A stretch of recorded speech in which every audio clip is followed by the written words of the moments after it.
And it was 2016 while I was doing I was on a contract for a project as a project manager, because that's what I had always done before. I was on a job on a contract as a project manager, and I accidentally,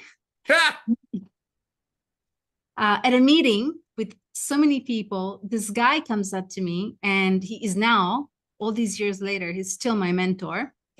And he says, "Oh, you should get into business coaching." And I'm like, "I don't know anything about business. I lost all my money trying to start a business. I don't know anything about business coaching." And he was like, "No, but look, I can show you."